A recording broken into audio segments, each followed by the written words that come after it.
Today, I was pleasantly surprised to receive my order for an assortment of our Series 4 altos, tenors, and soprano saxophones from our partners in Japan, which was ordered back in early January. Our Series 4 line of Sugal saxes have been produced in a joint partnership relationship with a small manufacturer based out of Japan, and I've been doing that since 2003. Well, hello to my family, friends, and fellow saxophonists around the globe. My name is Gary Sugal, and we produce saxophones and saxophone mouthpieces. First off, I would like to say our line of saxes are less expensive than most other well-known brands, but that does not necessarily mean for one moment that they do not meet the standards of a professional playing instrument.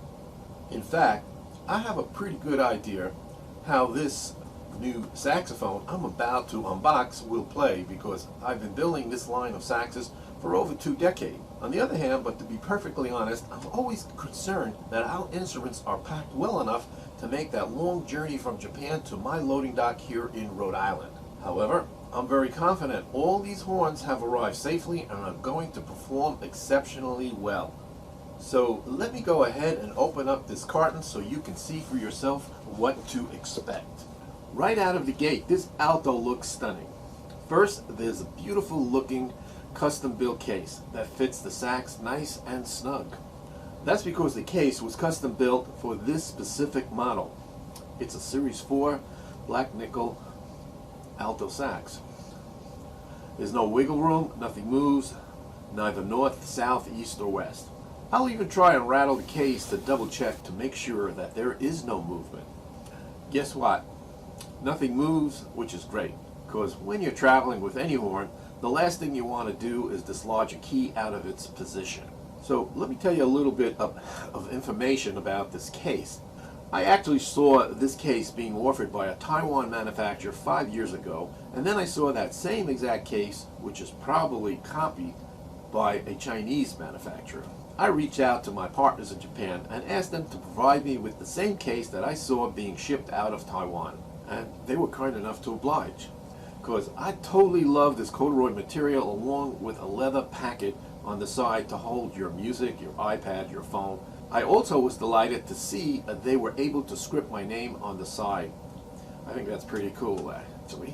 Another thing that I noticed about this case is that the case is not heavy like some other name brands are. It has a neat shoulder strap and a double padded leather handle. Personally, I like to also include a few extra sax goodies for my friends. There's of course the mouthpiece, ligature, and cap. The neck is separately packed, as is the mouthpiece. Each neck is assembled to fit exactly within 1,000 of a millimeter into the bore of the horn, and let me tell you, it's as tight as a drum. Another thing I'm loving about this Series 4 alto is our guys set up this horn to be used not only by an intermediate player, but for just about most any professional musician. You can see that all the pads are seated in the rims to fit nice and snug, and they fit exactly the way they should. The pads, they're from a famous Italian firm known as Bassini, who is regarded as one of the best manufacturers of saxophone pads in the world. If you take a close look at the mechanism, namely the rods, you will not find any movement or play. They are very tight. Each post is individually hard soldered in place. As the designer of this sax, I look at everything from my critical point of view. Obviously, this horn has a glossy black nickel finish, and it is highlighted with 18-karat gold keys. What I think you'll also love is that the keys are adorned with abalone pearl, and each abalone pearl is hand set with a proprietary special type of super glue, so they'll never fall out. For those of you who love to have your horns engraved, this horn has some magnificent engraving done to it. Notice the inside of the bell, the extra engraving. This all enhances the beautiful nickel finish. For me, the engraving reminds me of the old engraved Conn saxophones that were adorned with beautiful detailed hand engraving back in the 50s and the 60s. I think you'll agree, this horn is stunning, and when it comes to the finish, it not only looks gorgeous, but it plays fantastic. I built this horn to look, feel, and play different. When I say play different, I mean it is different. I'll explain that difference a little later on in this video. I wanted this sax to be unlike any other saxophone in the market. I think you'll agree right out of the case this horn does not look like any other saxophone in the marketplace. As I mentioned earlier, the keys are adorned with abalone pearl, which accents the black glossy chrome finish. Okay, so let's take a step backward and examine the mechanism a little further. The entire horn feels very tight. I cannot find any play anywhere. I also like to double check every pad to make sure they seal correctly and the response of every key is lightning fast. One other thing I like to do is run a light through the horn to make sure there's no leak. If I find a loose key, which may happen on a rare occasion, I will personally make the adjustment.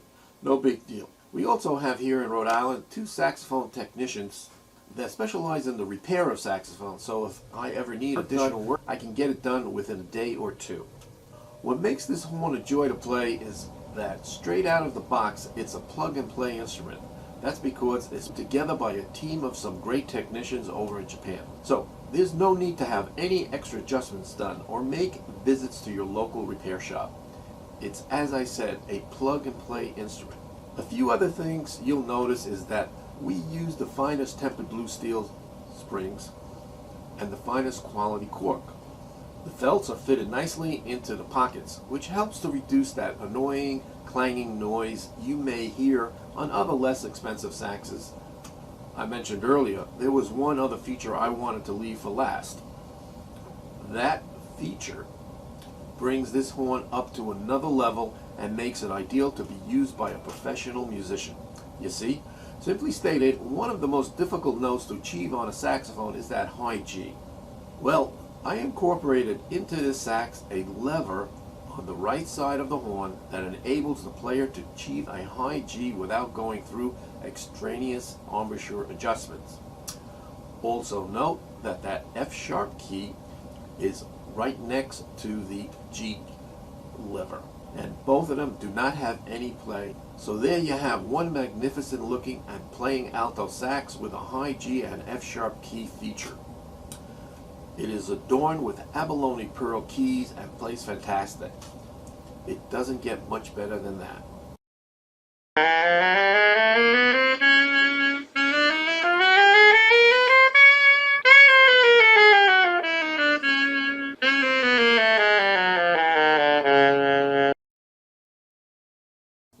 Hey folks, very briefly. When I started working on this video, I decided to include a short demo of me playing this Series 4 and compare it to another popular brand, which you just heard. In fact, there are a few more clips of that particular brand which I did not post. You see, at the very last minute, and at the suggestion of a close friend, I decided not to demo the horn. Basically, what he said is if anyone is really interested in the horn, they're going to have a bunch of questions for you before they pay for it, which you can answer by doing FaceTime, Skype, Zoom, or even on the telephone. That would probably be the best time to do a live demo and also compare the horn to the other brands. So I'd like to leave it at that for the moment, and of course love to talk with you and get you a great price and probably include one of my metal Hematite mouthpieces in the deal.